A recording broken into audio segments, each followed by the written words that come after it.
Assalamualaikum warahmatullahi wabarakatuh. Selamat pagi anak-anak cerdas. Bertemu lagi di channel Bulina Studi. Bagaimana kabar kalian hari ini? Semoga kita semua selalu diberikan kesehatan ya. Dan tetap belajar dari rumah, dijaga protokol kesehatannya. Nah anak-anak, pada hari ini Bulina akan menerangkan materi tentang peduli terhadap makhluk hidup. Masih di buku tema 3 kalian. Sekarang kita akan belajar pada subtema 2. Are you ready for study? Yes, I'm ready. Let's study. Anak-anak cerdas kelas 4, pada pertemuan minggu lalu Bulina sudah menjelaskan materi tentang wawancara pada subtema 1. Sekarang, Bulina akan menjelaskan tentang cara membuat laporan hasil wawancara. Pada pertemuan minggu lalu, kita sudah mempelajari kegiatan sebelum, ketika, dan setelah wawancara. Nah, setelah wawancara, biasanya kalian diminta untuk membuat hasil laporan wawancara. Berikut format dan laporan hasil wawancara. Yang pertama ada latar belakang. Latar belakang itu berisi menuliskan alasan kalian ingin melakukan wawancara. Yang kedua, maksud dan tujuan. Maksud dan tujuan isinya menuliskan maksud dan tujuan wawancara kalian. Contoh misalkan kalian ingin mewawancarai seorang pedagang. Tujuannya untuk apa? Misalkan mengetahui harga bahan pokok makanan apakah meningkat atau menurun. Yang ketiga yaitu topik wawancara. Kalian pada waktu lalu sudah Bulina minta untuk membuat teks wawancara. Pasti kalian menentukan topiknya ya. Nah sama, yang ketiga ini kalian menentukan topik wawancara apa yang sudah kalian lakukan. Lalu yang keempat, waktu dan tempat kegiatan. Pada bagian ini kalian menuliskan tanggal, waktu, dan tempat wawancaranya. Yang kelima yaitu laporan hasil wawancara. Laporan hasil wawancara berisi tentang kamu nulisin narasumbernya namanya siapa, nama kamu sebagai pewawancara siapa, dan tulis hasil dari wawancaranya. Yang keenam yaitu kesimpulan. Pada bagian ini kalian menuliskan kesimpulan dari rangkaian wawancara yang telah kalian lakukan.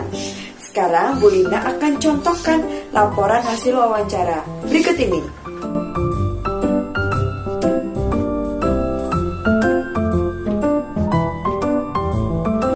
Hak dan kewajiban terhadap hewan. Pada pertemuan minggu lalu, Bulina sudah menjelaskan tentang hak dan kewajiban cara merawat tumbuhan. Nah, pada pertemuan minggu ini, Bulina akan menjelaskan hak dan kewajiban terhadap hewan. Apa saja yang kamu lakukan untuk merawat hewan tersebut.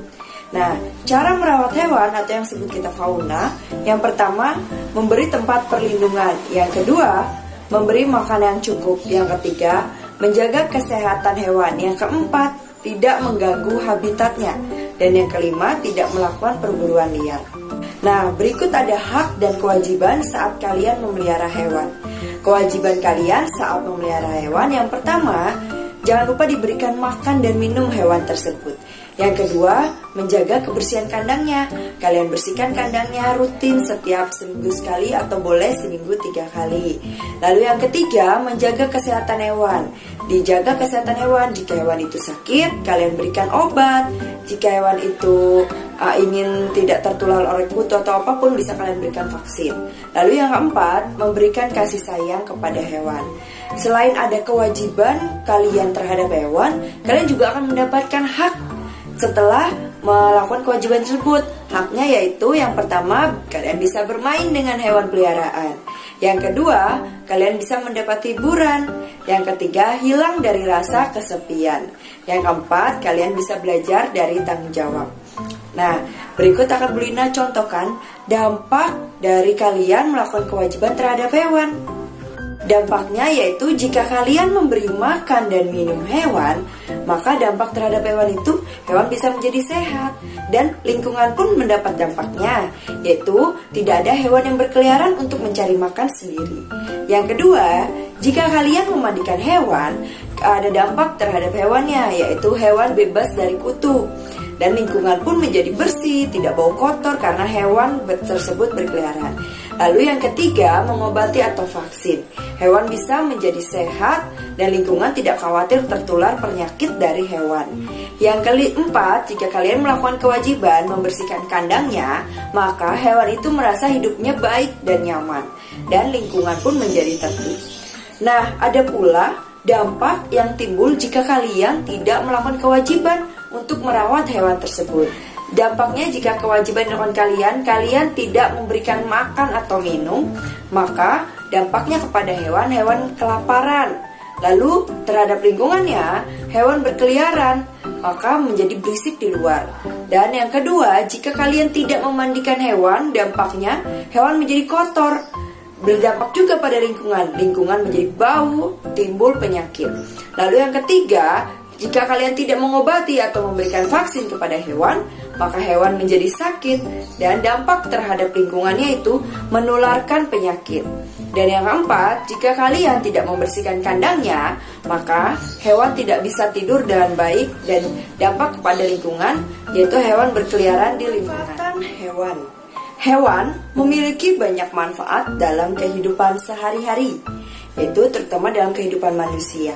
Hewan dimanfaatkan sebagai bahan makanan, bahan obat-obatan, dan dimanfaatkan juga tenaganya oleh manusia. Berikut contoh pemanfaatan hewan bagi manusia. Yang pertama, ayam. Ayam dapat dimanfaatkan telur dan dagingnya. Dan yang kedua ada kerbau dan sapi. Bisa dimanfaatkan dagingnya. Biasanya kalian untuk makan daging sapi atau dibikin steak ya dagingnya. Lalu tenaganya bisa kalian manfaatkan untuk membajak sawah. Yang ketiga ada ikan koi, kucing dan kelinci. Dimanfaatkan sebagai hewan peliharaan. Yang keempat, hewan juga berperan dalam menjaga keseimbangan alam.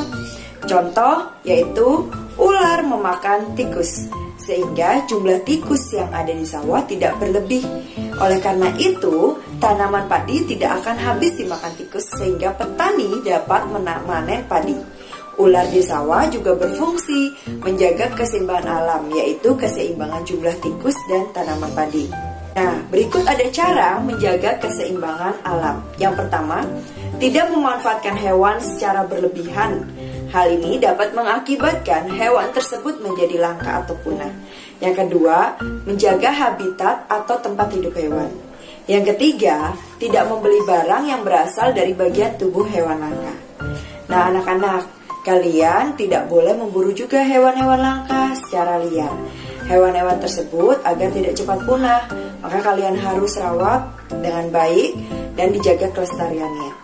Nah, berikut hewan-hewan pun memiliki beberapa bagian tubuh. Setiap bagian tubuh hewan pun memiliki fungsi masing-masing. Kita lihat pada hewan yang pertama. Hewan yang pertama yakni burung elang. Burung elang memiliki bagian-bagian tubuh. Yang pertama ada lubang hidung. Lubang hidungnya digunakan untuk bernapas atau mencium bau. Lalu yang kedua ada lubang telinga yang digunakan untuk mendengar. Yang ketiga ada mata. Matanya burung elang berguna untuk melihat. Dan yang keempat ada paruhnya yang digunakan untuk memakan atau mengambil makanan pakai paruh. Lalu sayap untuk terbang dan ekor untuk keseimbangan, serta kakinya untuk mencengkram atau bertengger di daun-daun di batang pohon ya, juga sebagai untuk berjalan. Next kita akan ke hewan yang berikutnya. Itu ada ikan. Ikan mempunyai ekor yang berfungsi untuk bergerak dan mengubah arah gerak. Mempunyai mata untuk melihat, lubang hidung untuk mencium bau, mulut untuk makan, sirip untuk bergerak, dan perut untuk mengolah makanan. Katak. Katak mata untuk melihat, lubang hidungnya untuk membau, lalu badan untuk melindungi tubuh bagian dalamnya. Ada kaki yang digunakan untuk melompat dan mulut untuk makan. Yaitu ada hewan berikutnya, yaitu hewan laba-laba. Mulutnya untuk menghisap cairan dalam tubuh mangsa, matanya untuk melihat, dan kaki untuk berjalan. Dan juga mempunyai bagian pedipalpus yang digunakan untuk memangsa mangsanya atau memegang mangsanya atau makanan. Ada beberapa hewan langka di Indonesia. Salah satunya yaitu burung cendrawasih. Kita harus turut menjaga kelestarian hewan langka agar tidak punah. Burung cendrawasih saat ini termasuk hewan langka sehingga harus dilindungi. Burung cendrawasih adalah burung khas Indonesia yang ada di kawasan hutan tropis Papua dan sekitarnya. Burung cendrawasih termasuk ke dalam marga Paradise, yang jika diterjemahkan artinya yaitu burung surga. Burung cendrawasih tersebut dikelompokkan ke dalam satwa endemik. Bagaimana cara kalian melestarikan burung cendrawasih? Yang pertama, tidak memperjualbelikannya. Yang kedua, tidak memelihara burung cendrawasih secara perorangan. Yang ketiga, tidak merusak habitat aslinya di hutan. Hewan merupakan sumber daya alam yang dapat dimanfaatkan oleh manusia. Hewan juga memiliki tempat hidup yang disebut habitat. Ada hewan yang tinggal di darat, ada juga hewan yang tinggal di perairan. Nah, sekarang apa saja ciri-ciri tempat hidup hewan tersebut? Kita lihat ya. Ayam. Ya, gambar ayam. Ayam ini tinggal di darat. Ayam dibudidayakan di peternakan. Peternakan ayam biasanya ada di dataran tinggi. Hewan yang kedua yaitu ada bebek. Bebek tinggal di darat, namun bebek juga dapat berenang. Bebek dibudidayakan di peternakan. Hewan yang ketiga ada kelinci. Pasti kalian tahu ya, sering kalian pelihara. Kelinci hewan yang hidup di darat. Kaki belakang kelinci lebih kuat sehingga membantu kelinci untuk melompat. Biasanya hewan kelinci dijadikan hewan peliharaan. Hewan yang keempat ya ini ada ikan. Kalian yang di rumah memelihara ikan pasti tahu dong ikan hidupnya di mana? Iya, di air. Ikan digolongkan menjadi 3 jenis. Jenis ikan air tawar, ikan air laut, dan ikan air payau. Mozaik. Pada minggu lalu, Bu Lina sudah menerangkan tentang kolase. Untuk minggu ini, Bu Lina akan menerangkan tentang mozaik. Mozaik adalah karya seni yang dibuat menggunakan potongan bahan berukuran kecil dan sejenisnya untuk ditempelkan pada sebuah bidang. Bahan-bahan yang digunakan untuk membuat mozaik yang pertama bisa menggunakan potongan kertas origami, lalu daun kering, boleh juga menggunakan biji-bijian, cangkang telur, potongan kayu atau korek api. Nah, langkah-langkah untuk membuat mozaik yang pertama, siapkan kertas origami, kertas kosong, pensil, dan lem kertas. Yang kedua, buatlah pola kosong pada kertas kosong. Yang ketiga, sobeklah kertas origami menjadi potongan kecil. Yang keempat, oleskan lem pada kertas yang ada pola gambarnya. Yang kelima, tempelkan sobekan kertas satu persatu pada pola.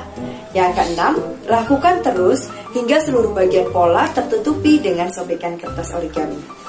Nah, saat kalian membuat hasil karya pasti ada apresiasi yang diberikan. Apresiasi merupakan pemberian nilai yang baik terhadap suatu karya seni. Bu Lina akan memberikan contoh apresiasi hasil karya mozaik berikut ini. Pada hasil karya mozaik berikut sebaiknya diberikan tambahan ada gelembung udaranya. Nah, di sini adalah contoh bentuk apresiasi yang tadi Bu Lina sudah berikan. Nah, anak-anak, tadi Bu Lina sudah menerangkan tema 3 subtema 2. Ada cara membuat contoh laporan wawancara, ada hak dan kewajiban kalian terhadap hewan peliharaan, dan juga ada bagian-bagian tubuh hewan, dan juga bagaimana pemanfaatan dan pemeliharaan hewan peliharaan.